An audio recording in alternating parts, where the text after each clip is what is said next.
좋은 아침입니다. 오늘은 2월 16일 월요일입니다. 즐겁고 감사한 하루 되시기 바랍니다. 오늘은 요한복음 6장 말씀으로 들어갑니다. 오늘 말씀은요, 갈릴리 호수 제일 북쪽 방향에 위치한 벳세다에서 일어난 이적입니다.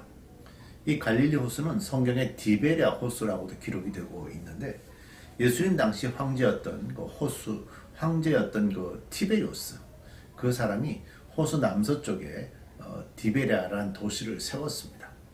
디베랴와 티베리우스는 같은 이름입니다. 세우면서 이 호수를 디베랴라고 부르기 시작을 했죠. 일반적으로 유대인들은요, 명절이 되면 예루살렘에 올라가서 직접 제사를 올리곤 했었는데, 갈릴리 호수 주변에 많은 사람들은 대체적으로 좀 가난하고요, 또 예루살렘까지 올라가려면 많은 비용도 드니까 그런 이유를 이렇게 충분히 가지를 못했습니다. 또 일부는 예루살렘으로 출발을 했다가 지금 표적을 행하시는 예수님 주변에 이렇게 모여 있는 그런 상황이라고 볼 수가 있죠. 이 오병이어 사건은 4개의 복음서, 마태마가, 누가, 요한복음 모두가 다 기록을 남기고 있어요. 유일한 이적입니다. 4복음서에 동시에 들어가 있는 유일한 이적인데, 요한복음에만 있는 특별한 기록들이 있거든요. 1절에서 디베라 바다를 건넜다라든가, 4절에 6월절이 다가온다든가, 7, 8절에 안드레와 빌립이라는 구체적인 사람들이 언급되고 있고, 또 소년이 내놓은 떡이 보리떡이다라는 표현들, 또 12절에 보면 버려지지 않도록 하기 위해서 남은 떡을 광주려 모으라 라고 지시한 면 등을 보면, 요한복음의 저자 요한이요, 이 현장에서 일어난 이적들을 직접 목격하고 기록한 것으로 보입니다. 자, 우리 이제 함께 그 오병이어 사건을 함께 살펴보십시다. 요한복음 6장 1절입니다.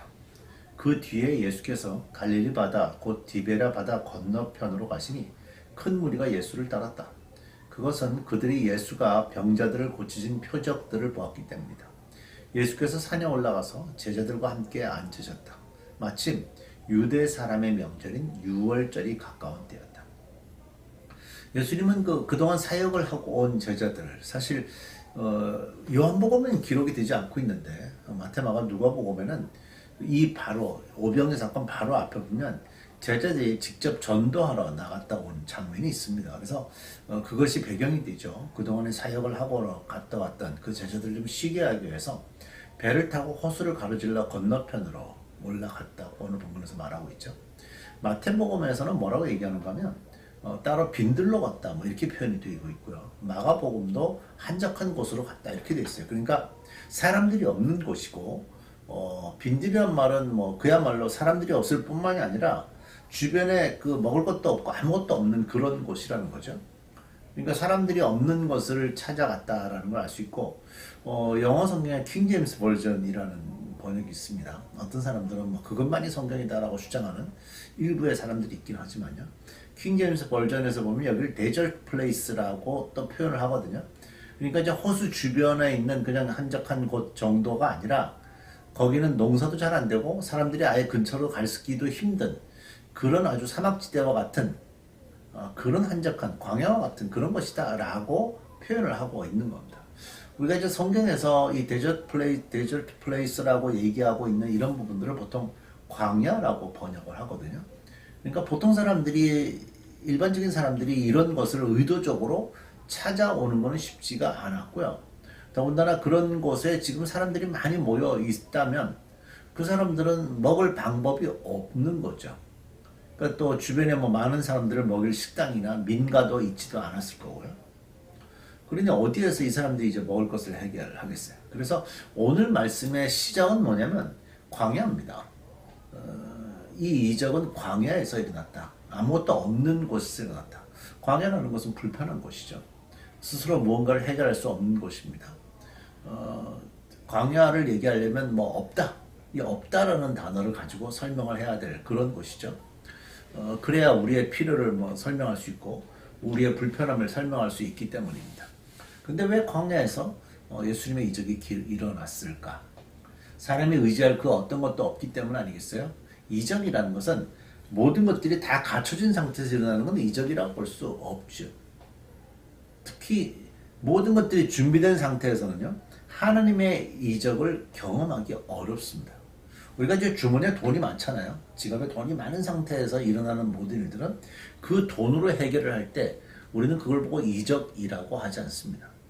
내가 가진 것이 아무것도 없고 도와줄 사람들도 없고 할 수 있는 것이 아무것도 없는데 그것이 해결이 될 때 우리는 이적이라는 단어를 쓰는 거죠.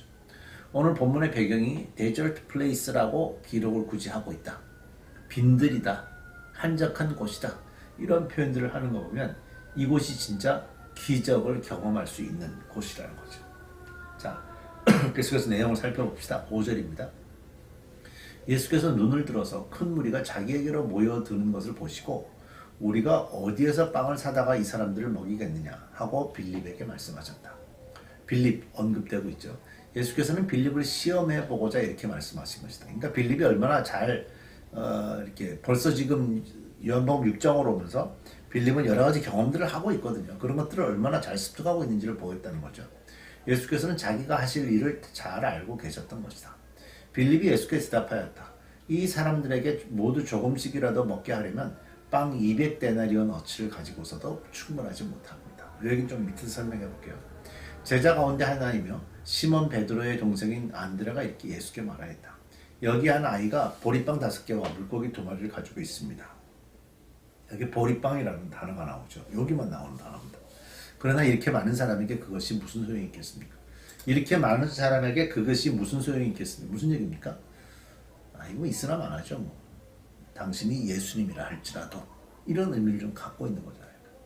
200데나리온 어치의 빵, 이게 뭐 여러 가지 좀 신학적인 배경, 그러니까 학자들이 주장하는 것들이 있어요. 1데나리온이 뭐 한 사람의 그 하루치 임금이다, 뭐 이런 얘기들도 하고, 그래서 여러 가지 표현들이 있는데 그것도 또 이렇게 아직 확실하게 알지 못한다라는 해석들도 많이 있더라고요. 그러니까 그냥 솔직하게 얘기하면 여기서는 돈이 아주 많이 들어도 사람들을 먹일 방법이 없습니다 하는 그런 얘기입니다.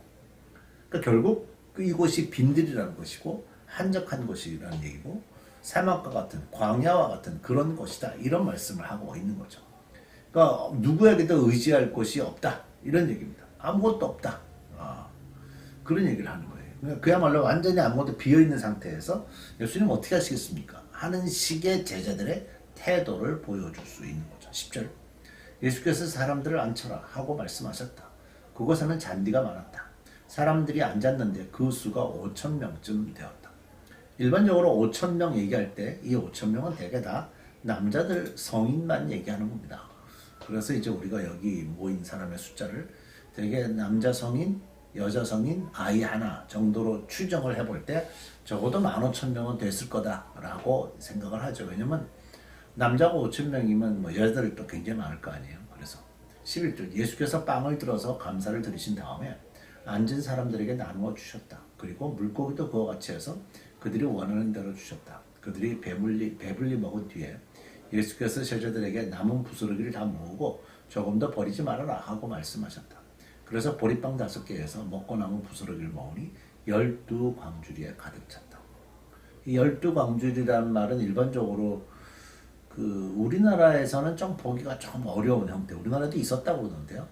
동남아시아 같은데 유튜브나 이런 데를 보면 이렇게 등에 대나무 같은 거를 엮어서 만든 등에 이렇게 길다란 광줄 있죠. 제가 아주 어릴 때는 이렇게 쓰레기를 주워서 팔던 사람들이 있었어요. 뭐 지금도 그런 사람들이 있지만 그런 거 하는 사람들 아니면 쓰레기를 줍는 사람들이 이렇게 길다란 작대기를 가지고 뒤에 이렇게 집어넣었던 그런 것이 있었습니다. 그런 식의 광주를 일반적으로 얘기한다라고 얘기하더라고요. 자, 이 기적이 일어나는데 중요한 게 뭐죠? 보리빵 5개와 물고기 2마리입니다. 보리빵 5개와 물고기 2마리가 기적의 시작인 거죠. 그런데 거기에 5,000명, 남자는 5,000명, 적어도 15,000명 이상의 사람들이 모였다. 그러면 이게 말이 안 되는 거죠. 그래서 세상 사람들은 이걸 믿지 않습니다. 왜냐하면 세상에서는 요즘에 뭐 미국의 이자가 지금은 좀 이자를 주는 시대긴 하죠. 그럼에도 불구하고 대개 3%, 많이 주면 한 4% 정도 주면 이자가 많아요. 그러니까 4%라는 것이 10,000불이라는 큰 돈을 넣어놓으면 1년이 지나고 나면 400불을 준다는 얘기입니다. 그러니까 사실 뭐 좀 말이 안 되죠. 그러나 그것이 이자를 많이 주는 거거든요. 그게 세상의 이자죠. 그런데 성경은 뭐라고 얘기해요? 보통 30배, 60배, 100배 뭐 이렇게 얘기하잖아요. 이율 자체가 달라요. 그러니까 지금 그런 놀라운 일들이 일어나는데 본문에 나오는 빌립, 안드레 이 사람들은요. 현재 전혀 뭐 이렇게 알지를 못해요. 지금 말하는 방법들을 들여다보면 예수님에 대해서 제대로 믿음을 갖고 있는가 하는 어떤 그런 염려가 일어날 만한 예수님이 제자가 될 자격이 있나 하는 염려가 될 만한 그런 모습들까지 보여주고 있죠. 14절 사람들은 예수께서 하신 표적을 보고 이분은 참으로 세상에 오시기로 된 그 예언자다 하고 말하였다. 예수께서 사람들이 와서 억지로 자기를 모셔다가 왕으로 삼으려고 한다는 것을 아시고 혼자서 다시 산으로 물러가셨다. 여긴 뭐 뚜렷한 메시지를 담아주는 게 뭐냐? 세상에 있는 자원이 크든 작든 관계없이 하나님께서 결정하시면 그것은 놀라운 것으로 일어난다는 거예요.